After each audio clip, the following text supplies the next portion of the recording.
Oke teman-teman semua, dimanapun kalian berada, semoga kalian sehat-sehat selalu dan tetaplah di rumah. Pada kesempatan kali ini saya akan menjelaskan dan menjawab apa yang ditanyakan dalam soal ujian akhir semester. Tapi sebelum itu perkenalkan, nama saya Erlangga Mustari, saya dari kelas 6 MB1, jurusan Manajemen Bisnis Politeknik Negeri Manado. Dan selanjutnya penjelasannya.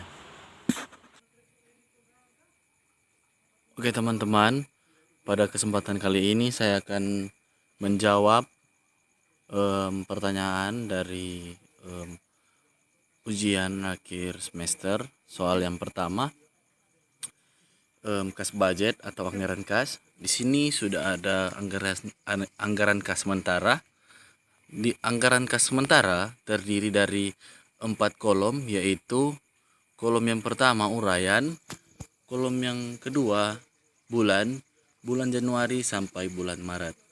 Dan dalam kolom uraian di sini ada item estimasi penerimaan terdiri dari 2 penjualan tunai dan jumlah penerimaan. Dan untuk estimasi pengeluaran terdiri dari beberapa item, yaitu pertama pembelian bahan baku, kedua upah dan gaji, ketiga biaya lain-lain, keempat pembayaran pajak, kelima jumlah pengeluaran, dan yang terakhir surplus dengan atau defisit. Kita masuk dalam bulan Januari. Penjualan tunai penjualan tunai 24.000, jumlah penerimaan 24.000, pembelian bahan baku ini pada bulan Januari ya. Pada bulan Januari teman-teman. Di sini pembelian bahan baku 28.000, upah dan gaji 3.000, biaya lain-lain 1.200, dan jumlah pembayaran pajak semua bulan yaitu 12.000, dan yang jumlah pengeluaran 32.200, dan yang terakhir surplus dan defisit 8.200. Hal yang sama juga dilakukan pada bulan Februari. Di sini bulan Februari dan bulan Maret. Dan pada bulan Februari di sini di bagian surplus atau defisit mendapatkan 5.800, dan bulan Maret 3.800. Tetapi pada bulan Januari di sini mendapatkan defisit atau mengalami kerugian sebesar 8.200. Sebelum kita melanjutkan ke anggaran kas final, kita harus mengubah di bulan Januari dari defisit untuk menjadi surplus atau bisa mendapatkan keuntungan. Dan setelah diketahui bahwa pada bulan Januari mengalami defisit 8.200, maka kita harus memberikan rumus untuk supaya di mana bulan Januari mengalami surplus. Di sini sudah ada rumus. Pinjaman bulan Januari 8.200 X Januari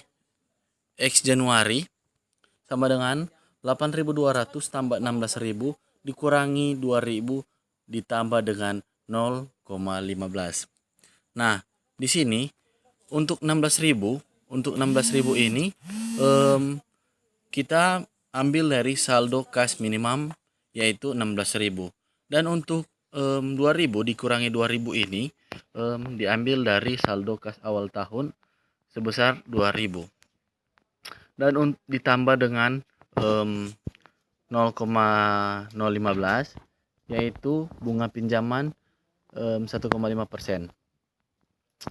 Nah, untuk X Januari sebesar 22.533 rupiah, dan untuk bunga yaitu 533 rupiah.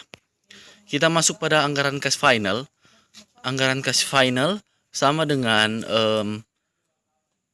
kolom di atas,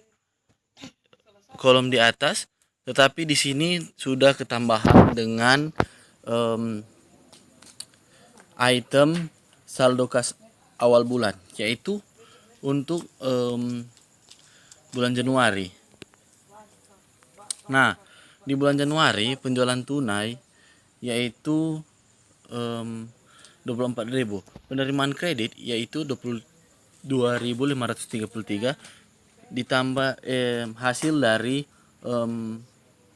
rumus yang sudah saya jelaskan tadi yaitu X Januari ini, dan hasilnya Rp22.533 untuk pada penerimaan kredit.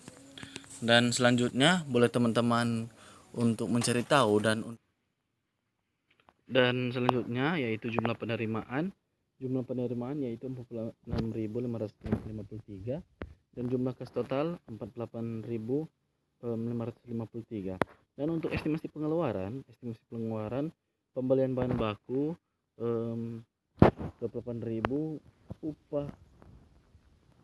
upah dan gaji yaitu 3.000, pembayaran pajak sama 12.000, dan pembayaran bunga 533 rupiah, dan pembayaran hutang untuk pada bulan Januari tidak ada, dan jumlah pengeluaran yaitu 31.533 rupiah. Dan untuk saldo kas akhir bulan yaitu 17.000. Mengapa kita kita menjelaskan dari awal bulan? Karena awal bulan untuk saldo kas akhir untuk bulan Januari itu akan dipakai pada bulan Februari untuk saldo kas awal bulan. Begitu juga dengan bulan Maret dipakai dari saldo kas akhir bulan pada bulan Februari dan dipakai ke bulan Maret. Nah, teman-teman, di sini di anggaran kas final pada bulan Januari, Februari, dan Maret sudah menjadi surplus atau tidak mengalami defisit, tidak mengalami kerugian. Itulah penjelasan dari saya, Erlangga Mustari, untuk soal nomor 1. Terima kasih.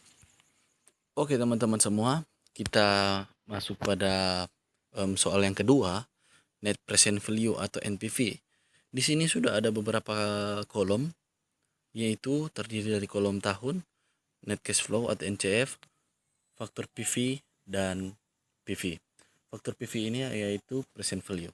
Untuk tahun yang pertama, di sini sudah diisi sesuai dengan soal 150 juta, dan di sini pada intinya saya akan menjelaskan untuk faktor PV. Sudah ada rumus faktor PV, sudah saya sudah hitung semua, dan di sini sudah ada hasilnya. Nah, di sini diketahui I atau suku bunga sama dengan 21%, dan untuk investasi proyek atau usaha sebesar 600 juta. Kita masuk pada rumusnya. Oke teman-teman, kita masuk pada rumus untuk mencari faktor PV. Nah, di sini sudah ada rumusnya. PV untuk tahun yang pertama ada rumusnya yaitu sama dengan 1 bahagi 1 tambah 0,21. 0,21 ini itu suku bunga yang saya sudah jelaskan tadi pada kolom. Nah,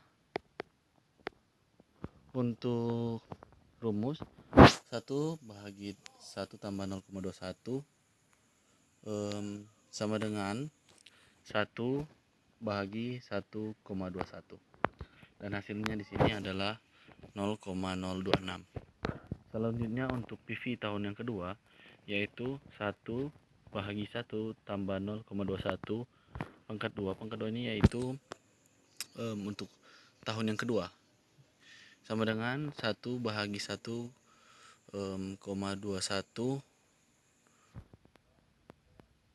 pangkat 2 sama dengan 1 bahagi 1,4641 sama dengan 0,683. Dan untuk tahun yang ketiga sama juga dengan rumus sebelumnya, sama dengan 1 bahagi 1 tambah 0,21 pangkat 3, dan hasilnya 1 bahagi 1,21 pangkat 3 sama dengan 1 bahagi 1,771, dan hasilnya 0,564. Untuk masuk tahun yang keempat, yaitu PV sama dengan 1 bahagi dengan 1 tambah 0,21 pangkat 4 sama dengan 1 bahagi 1,214 pangkat 4 sama dengan 1 per 2,143, dan hasilnya di sini hasil akhir yaitu 0,466. Dan untuk hasil dari penjumlahan semua ini kita tarik ke kolom yang sebelumnya saya sudah jelaskan tadi. Ketika sudah mendapatkan hasil dari faktor PV melalui rumus yang sudah saya jelaskan tadi, dan di sini faktor PV rumus 0,826 dikalikan dengan 150 juta, atau 150 juta dikali dengan 0,82, dan hasilnya di sini PV 123.900.000. Begitu juga hal yang sama dilakukan pada tahun yang kedua, ketiga, dan yang keempat. Dan untuk hasil akhir NPV mendapatkan 650.250.000. Nah, hasil dari NPV ini kita kurangi dengan investasi proyek atau usaha sama dengan 600 juta. Nah, di sini 650.250.000 dikurangi dengan 600 juta, hasilnya 50.250.000. Maka perusahaan atau usaha sudah mengalami keuntungan sebesar 50.250.000. Itulah jawaban dari saya, Erlangga Mustari, untuk soal yang kedua. Terima kasih. Oke teman-teman, kita masuk pada soal yang ketiga, yaitu IRR atau Internal Rate of Return. Nah, di sini sudah terdiri dari beberapa kolom, yaitu yang kolom pertama year atau tahun, yang kedua cash out, yang ketiga cash in, yang keempat net cash flow, dan yang terakhir discounted cash flow. Nah, kita masuk pada year. Year di sini untuk tahun yang pertama cash out 500.000, dan untuk yang tahun ke pertama 165.000, tahun yang kedua 250.000, tahun yang ketiga 300.000. Nah, untuk cash in net profit 250.000 untuk tahun yang pertama, untuk tahun yang kedua 600.000, tahun ketiga 900.000. Untuk depresiasi tahun yang pertama sampai tahun yang ketiga itu ya sama 150.000, dan untuk net cash flow di sini sama dengan cash out, karena net cash flow masih minus 500.000, dan yang terakhir discounted cash flow. Kita masuk dari net cash flow yang tahun yang ke-0, yaitu masih minus 500.000, dan untuk yang tahun pertama net cash flow ini didapatkan dari net profit ditambah dengan depresiasi dikurangi dengan cash out, yaitu hasilnya 235.000. Begitu juga hal yang sama kita lakukan untuk tahun yang kedua dan yang ke tahun yang ketiga. Nah, pada intinya di sini saya akan menjelaskan tentang DCF atau discounted cash flow. Dan yang pertama saya akan menjelaskan tentang discounted cash flow untuk 20%. Sudah ada rumusnya yang sudah saya hitung, dan Selanjutnya rumus penjelasan dari discounted cash flow untuk 20%. Oke teman-teman semua, di sini sudah ada ya rumusnya yang sudah saya hitung untuk perhitungan DCF 20%. Di sini rumus DCFN sama dengan 1 tambah 1 pangkat N kali dengan NCFN. Atau di sini N ini adalah tahun, yaitu untuk tahun yang pertama DCF tahun yang pertama 1 tambah 0,2 pangkat 1 sama dengan 1 per 1 per 1,2 kali dengan 235.000 sama dengan 195.833. Begitu juga di tahun yang kedua DCF tahun yang kedua 1 per 1 tambah 0,2 pangkat 2 sama dengan 1 per 1,2 pangkat 2 sama dengan 1 per 1,44 dikali dengan 500.000 dikali dengan 500.000 sama dengan 347.222 rupiah. Untuk tahun yang ketiga yaitu sama rumusnya 1 per 1 tambah 0,2 pangkat 3 sama dengan 1 per 1,2 pangkat 3 sama dengan 1 per 1,728 kali dengan 750.000 sama dengan 434.027 rupiah. Nah, ini untuk perhitungan DCF untuk 20%. Selanjutnya untuk perhitungan DCF untuk 28%. Oke teman-teman semua, di sini sudah ada rumus seperti perhitungan DCF untuk 20% sama, tapi ini untuk 24%. Rumusnya sama, DCFN sama dengan 1 per 1 tambah 1 pangkat N sama dengan NCFN. DCF tahun yang pertama sama dengan 1 per 1 tambah 0,24 pangkat 1 sama dengan 1 per 1,24 dikali dengan 235.000 sama dengan 189.516 rupiah. Untuk DCF yang kedua atau DCF tahun yang kedua sama dengan 1 per 1 tambah 0,24 pangkat 2 sama dengan 1 per 124 pangkat 2 sama dengan 1 per 1537 dikali dengan 500.000 sama dengan 325.309 rupiah. Untuk DCF tahun yang ketiga sama dengan rumus sebelumnya, 1 per 1 tambah 0,24 pangkat 3 sama dengan 1 per 1,24 pangkat 3 sama dengan 1 per 1,906 dikali dengan 750.000 hasilnya 393.494 rupiah. Nah teman-teman, untuk semua hasil dari penjumlahan rumus yang sudah saya reken tadi atau yang sudah saya hitung tadi, kita tarik ke tabel yang sebelumnya di net present value. Selanjutnya kita tarik ke tabel yang sudah saya jelaskan tadi.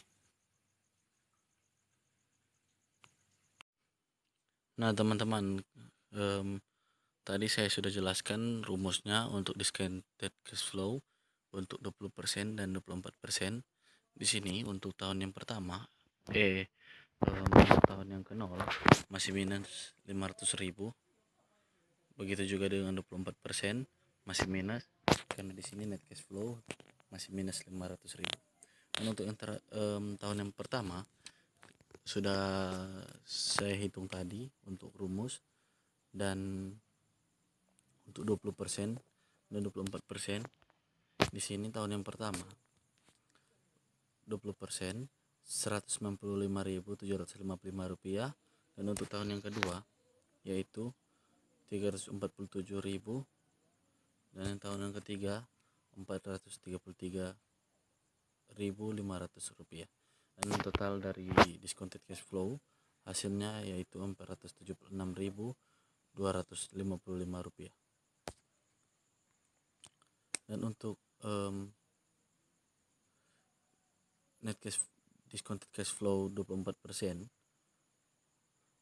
tahun yang pertama yaitu Rp189.410, dan yang tahun yang kedua Rp325.000, dan yang ketiga Rp393.000, dan yang terakhir total yaitu Rp410. Nah, sebelum itu kita harus menghitung MARR dan hasil selanjutnya. Oke teman-teman, di sini sudah ada rumusnya untuk penyelesaian terakhir soal nomor 3 ujian akhir semester. Rumusnya di sini IRR sama dengan 20% ditambah dengan total DCF 20% ditambah dengan total DCF 20% dikurang dengan total DCF 24% dikali dengan 24 kurang 20. Nah, di sini IRR sama dengan 0,2 ditambah dengan Rp477.082 dibagi dengan Rp477.082 dikurang dengan Rp408.319 dikali dengan 4%.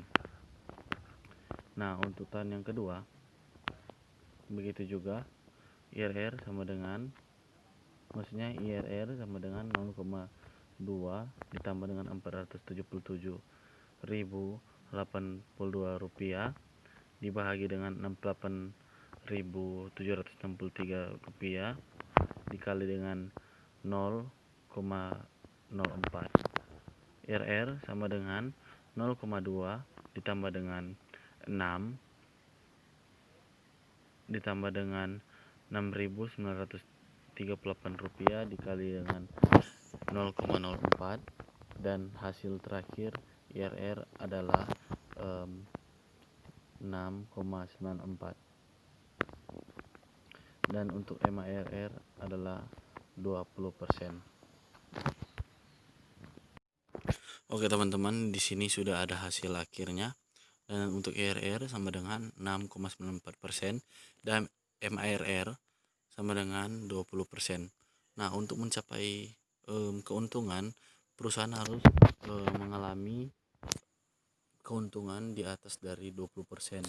Tetapi perusahaan tersebut masih mengalami kerugian dikarenakan masih di bawah 20%.